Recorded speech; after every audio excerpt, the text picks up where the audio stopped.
Welcome back friends in the finance account assistant revision classes. तो आज हम lecture 2 में अकाउंटिंग इक्वेशन पढ़ने वाले हैं। जो भी एस्पिरेंट कंप्लीट कोर्स ज्वाइन करना चाह रहे हैं फाइनेंस अकाउंट असिस्टेंट के लिए हमारी एप्लीकेशन पे विजिट कर सकते हैं। आपको बता दें आठों के आठों सब्जेक्ट कंप्लीट हो चुके हैं। उनके नोट्स, वीडियो लेक्चर्स और एमसीक्यूज एप्लीकेशन पे अपलोड कर दिए हैं। एप्लीकेशन का लिंक डिस्क्रिप्शन और कमेंट बॉक्स में दिया है, आप विजिट कर सकते हैं। पहले वहाँ पर एप्लीकेशन में कोई प्रॉब्लम आती है तो व्हाट्सएप नंबर आपके सामने है, इसका आप स्क्रीनशॉट ले लो, इस पर भी मैसेज कर सकते हैं।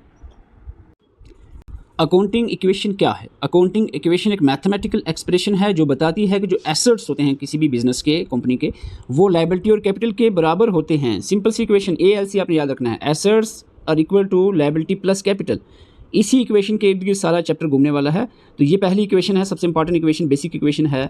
ALC करके आप ट्रिक याद रखें, ALC asset is equal to LC liability plus capital. Okay, इसके साथ कुछ और पॉइंट मैं यहाँ पर आपको बता दूँ क्योंकि स्टूडेंट्स कंफ्यूज रहते हैं। कभी कभार क्वेश्चन में कैपिटल की जगह ओनर्स इक्विटी भी लिखा आ सकता है और लायबिलिटी की जगह आउटसाइडर इक्विटी भी लिखा आ सकता है। तो उसमें आपको आंसर निकालने में कोई दिक्कत नहीं आनी चाहिए, क्योंकि कैपिटल को ओनर्स इक्विटी भी कहा जाता है और लायबिलिटी को आउटसाइडर इक्विटी कहा जाता है।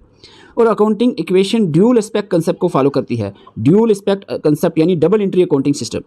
ड्यूल एस्पेक्ट कंसेप्ट क्या कहता है? ड्यूल एस्पेक्ट कंसेप्ट कहता है कि हर एक जो बिजनेस की ट्रांजेक्शन है वो कम से कम दो अकाउंट्स को अफेक्ट करेगी। यही जो आइडिया है, ये फाउंडेशन है डबल एंट्री सिस्टम और डबल एंट्री अकाउंटिंग का। डबल एंट्री सिस्टम जो है ये अकाउंटिंग इक्वेशन पे ही बेस है। Accounting equation means asset is equal to liability plus capital. आप सोचोगे यहाँ पर इक्विटी लिखा है तो आप इक्विटी भी कह सकते हो कैपिटल को। कोई भी ट्रांजैक्शन होती है जब एक साइड में चेंज आता है, there will be equal change on other side. ये आप पूरा ये चीज़ें आगे डिटेल से देखते जाओगे, लेकिन इससे पहले ये आप जो स्लाइड आपके सामने है इस पर जो पॉइंट्स लिखे हैं अपने दिमाग में घुसा लो, फिर हम आगे बढ़ते हैं। अकाउंटिंग इक्वेशन क्या है? मैथमेटिकल एक्सप्रेशन है जो बताती है कि एसेट जो है वो लायबिलिटी और कैपिटल के बराबर होते हैं। ये आप इक्वेशन सामने है, asset is equal to liability plus capital. और साथ में एक पॉइंट आपको मैंने बताया कि कैपिटल को आप ओनर्स इक्विटी भी कह सकते हैं और लायबिलिटी को आउटसाइडर इक्विटी भी कहा जा सकता है। कभी कभार जो भी बिजनेस ट्रांजैक्शंस हैं वो एटलीस्ट दो अकाउंट को ज़रूर अफेक्ट करेंगी। और आपको बता दें अकाउंटिंग इक्वेशन पे ये बेस रहता है, assets is equal to liability plus capital. और साथ में आपको हमने बताया कि जब एक साइड कोई भी ट्रांजैक्शन होती है, if something changes on one side there will be equal change on the other side. तो ये पॉइंट्स आपने याद रखने हैं। हम बात करते हैं अकाउंटिंग इक्वेशन को दूसरी तरीके से भी लिखा जा सकता है। अगर क्वेश्चन में आपको कैपिटल निकालना हो तो कैसे लिखोगे, लायबिलिटी निकालना हो तो कैसे लिखोगे? सबसे पहले तो बेसिक अकाउंटिंग इक्वेशन क्या है? ALC, वो आपको याद रखनी है। ALC आपने याद रखनी है, A is equal to L plus C. A is equal to L plus C का क्या मतलब है? एसेट जो है वो इक्वल होते हैं कैपिटल और लायबिलिटी के। ये सबसे पहले आपको याद रहेगी। अब आप कैपिटल निकालना है तो कैपिटल को पीछे ले लोगे, capital is equal to assets को माइनस कर दो लायबिलिटी से। अगर लायबिलिटी निकालनी है, लायबिलिटी को पीछे ले लो, एसेट को माइनस कर दो कैपिटल से। तो ये आपको तीनों इक्वेशंस याद रखनी है, तभी आप अकाउंटिंग इक्वेशन के क्वेश्चन सॉल्व कर पाओगे। और एक पॉइंट साथ में फिर से बता दूं, अभी क्वेश्चन में कभी कभार कैपिटल की जगह इक्विटी या फिर ओनर इक्विटी या नेटवर्थ भी लिखा आ सकता है, तो आप उसी हिसाब से आपने इक्वेशन को फॉलो करना है। दो क्वेश्चंस देख लेते हैं। क्वेश्चन नंबर 1 आपके सामने है। क्वेश्चन सॉल्व करोगे तभी जाकर जो है ये इक्वेशन आपको क्लियरली समझ आएगा। क्वेश्चन नंबर 1 आपके सामने है, अ फिर्म हैज़ एसेट्स ऑफ 1 लाख रुपये। एक फिर्म है, एक कंपनी है जिसके 1 लाख के एसेट्स हैं, जिसके पास एक्सटर्नल लायबिलिटी जिसकी 60,000 की हैं। आपको बताना है कैपिटल क्या होगा। सिंपल से है, आपको एसेट दिया है, लायबिलिटी दिया है, तो कैपिटल निकालना है। कैपिटल निकालने के लिए आपको फार्मूला क्या लगेगा? कैपिटल आपने लेना है इज इक्वल टू आपने एसेट्स माइनस लायबिलिटी करनी है, ठीक है। तो कैपिटल किसके बराबर होगा? एसेट्स 1 लाख के हैं तो माइनस लायबिलिटी 60,000 की कर दो, ठीक है। 1 लाख में 60,000 निकाला तो कितना बचा? 40,000 की कैपिटल हो जाएगी, कोई मुश्किल नहीं है। बेसिक जो हमने इक्वेशन बताई थी वो आपके सामने है। ये if the capital of the business 1,50,000, business की कैपिटल आपको बताई है 1,50,000 और साइड लायबिलिटीज़ आपकी 30,000 की है। आपको एसेट्स बताना है बिजनेस के, तो सिंपली है एसेट निकालने हैं तो एसेट आप पहले ले लो is equal to capital plus liability या लायबिलिटी प्लस कैपिटल। आप कहोगे ALC नहीं हुआ सर, तो कोई बात नहीं है, आप लायबिलिटी प्लस कैपिटल लिख दो, एक ही बात है। तो एसेट किसके बराबर होंगे? 1,50,000 का कैपिटल, 30,000 की लायबिलिटी। तो 1,50,000 प्लस 30,000 करोगे तो एसेट टोटल कितने हो जाएंगे बिजनेस के? 1,80,000 के। एक और क्वेश्चन यहाँ पर, if the total asset of the business, अब एसेट दिया है बिजनेस के आपको 2 लाख रुपए के बिजनेस के एसेट्स हैं और नेटवर्थ, देखो नेटवर्थ वर्ड लिखा है, अभी आपको पहले बताया था नेटवर्थ कैपिटल को कहेंगे। एसेट दिया है, कैपिटल भी दिया है, 1,50,000 का कैपिटल है बिजनेस का। आपको क्रेडिटर्स निकालना है। देखो आप क्रेडिटर्स अब समझो लायबिलिटी की बात चल रही है तो लायबिलिटी निकालनी है। तो liability is equal to assets में से माइनस कर दो कैपिटल। 2 लाख रुपये के एसेट है, 1,50,000 के कैपिटल माइनस कर दो तो कितनी लायबिलिटी बची? 50,000 की लायबिलिटी आपके पास बचती है। एक बार और आपको मैं थोड़ा सा रिवाइज करवा देता हूँ, फिर कुछ और नए पॉइंट्स भी हम ऐड करेंगे। सबसे पहले आपको याद रखना है अकाउंटिंग इक्वेशन क्या है, आपको बिल्कुल डायग्राम से हमने समझाया, ये इमेज से बिल्कुल क्लियर हो जाएगा। अकाउंटिंग इक्वेशन क्या है, एसेट्स जो भी होते हैं बिजनेस के वो कैपिटल प्लस लायबिलिटी के बराबर होते हैं। अगर आपको फार्मूला इक्वेशन देख के नहीं याद होता तो ये जो बैलेंस देख के आपको मेरे ख्याल से याद तो रहने वाला है। एसेट एक तरफ ले लो, उसके बराबर आपका कैपिटल प्लस लायबिलिटी आएगा, ठीक है। तो ये आपको मैन इक्वेशन है, ये याद रखनी है। साथ में आपको बता दूं, ये चीज़ मैंने आपको पहले ही बताई है, जब अकाउंटिंग इक्वेशन आप पढ़ते हो तो आपको बिजनेस एंटिटी कंसेप्ट पता होना चाहिए। बिजनेस एंटिटी कंसेप्ट क्या कहता है, जो ओनर है और जो बिजनेस है ये दोनों सेपरेट हैं, सेपरेट बिजनेस और ओनर दोनों को सेपरेट रखा जाए, इसी को हम बिजनेस एंटिटी कंसेप्ट कहते हैं। Business and its owner are two completely separate entities for accounting purpose. Accounting purpose, accountancy में जब आप देखते हो ओनर को और बिजनेस को अलग अलग रखा जाता है, ये आपने पहले ही याद रखना है। और इसी वजह से जो कैपिटल होती है, जो ओनर बिजनेस में पैसा लगाता है, ओनर बिजनेस में जो पैसा लगाता है उसको हम कैपिटल कहते हैं। और जो कैपिटल है वो लायबिलिटी होता है बिजनेस के लिए, क्योंकि ओनर और बिजनेस अलग अलग है, इसलिए बिजनेस के लिए जो ओनर ने पैसा लगाया है वो उधार है, बिजनेस को वो चुकाना है। It is money the business ओज बैक टू द ओनर, ये वो पैसे हैं जो बिजनेस को ओनर को देने हैं, तो बिजनेस के लिए लायबिलिटी कहलाती है, इंटरनल लायबिलिटी इसको कहते हैं, ठीक है। तो ये चीज़ आपने पहले याद रखनी है। अब कोई ये ना कहे कि जो इक्वेशन है asset is equal to liability plus capital, बहुत सारे एस्पेक्ट हो सकते हैं नए होंगे, वो ये सोच रहे होंगे कि ये एसेट लायबिलिटी कैपिटल है क्या, ये बताया नहीं। मैं आपको बता दूं, पिछले लेक्चर्स में हमने टर्म्स डिस्कस की थी, वहाँ पर क्लियर कर दिया था। एसेट्स क्या हैं, एसेट्स होते हैं what the business own, resources with economic value, वो सारी चीज़ें जो जिसका बिजनेस मालिक है, वो ऐसी रिसोर्सेज जिसकी इकोनॉमिक वैल्यू है उसको एसेट कहा जाता है। चाहे वो कैश है, सामान है, स्टॉक जो भी आपके बिजनेस में पड़ा है, मशीनरी है, कुछ भी है, वो सारे एसेट कहलाते हैं। अब बोलोगे लायबिलिटी क्या है, तो liability what the business owes to the outsider, business को जो बाहर लोगों को पैसे देने हैं उसको हम कहते हैं लायबिलिटी। जैसे क्रेडिटर्स हैं जिनसे उधार उठाया हुआ है, उनको पैसे देने हैं, अभी सप्लायर से हमने सामान मंगाया, पैसे देने बाकी थे, तो वो लायबिलिटी है हमारे लिए। क्रेडिटर्स हमारे लिए लायबिलिटी है। बैंक लोन है, वो लायबिलिटी है। कैपिटल क्या है, कैपिटल जिसको इक्विटी या नेटवर्थ भी कहते हैं। Capital what the business owes to the owner, जो बिजनेस को ओनर को देना है वो कैपिटल होता है, ठीक है। कैपिटल क्या है, जो बिजनेस को ओनर को देता है, या हम कह सकते हैं जो ओनर ने बिजनेस में पैसा इन्वेस्ट किया है उसको कैपिटल कहेंगे, और बिजनेस को तो ये वापस करना है ना कैपिटल ओनर को। तो ये आपने एसेट, लायबिलिटी और कैपिटल का मीनिंग जाना। अकाउंटिंग इक्वेशन जो आपको मैंने बेसिक बताई वो क्या थी, ALC, asset is equal to liability plus capital, ठीक है, ये बेसिक इक्वेशन है। लेकिन अगर आपको क्वेश्चन में कैपिटल फाइंड करना हो, एसेट निकालना हो तो ठीक है, बेसिक लगेगा, asset is equal to liability plus capital कर दो, एसेट निकल आएगा।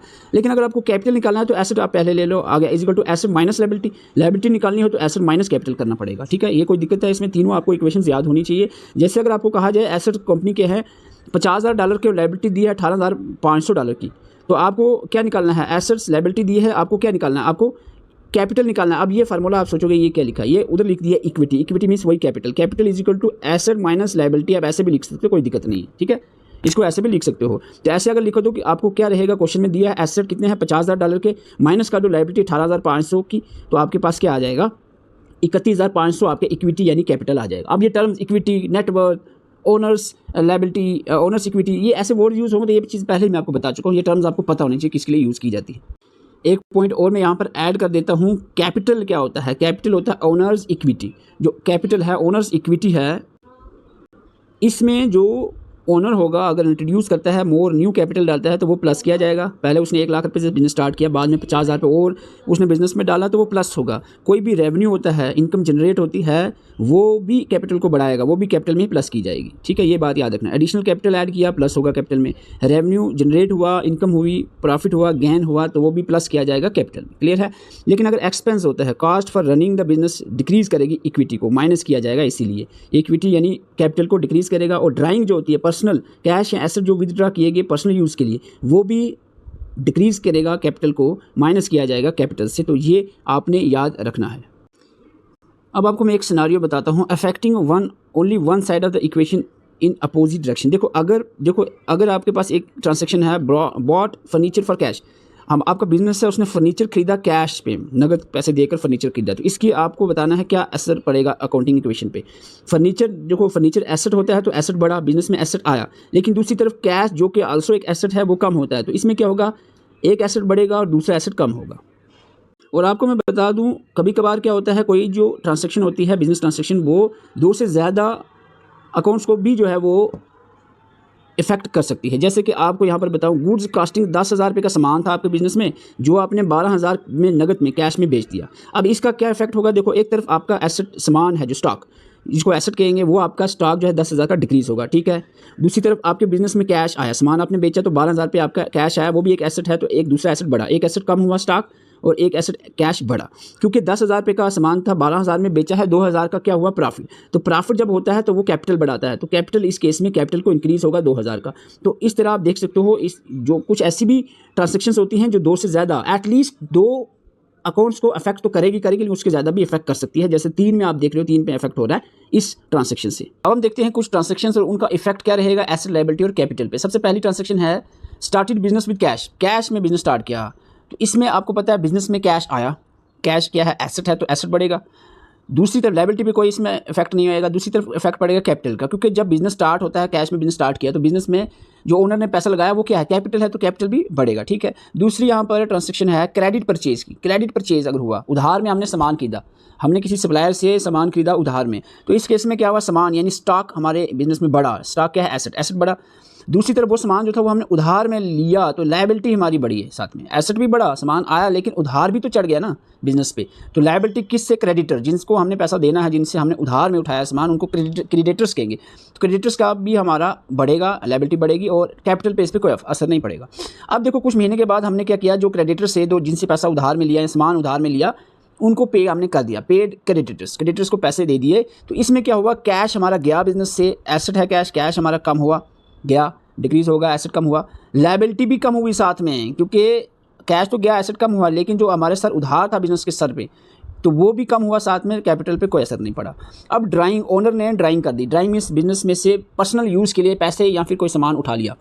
तो इस केस में क्या हुआ, हो सकता है पैसे उठाए तो बैंक से कैश पैसा उठा लिया तो एसेट कम हुआ।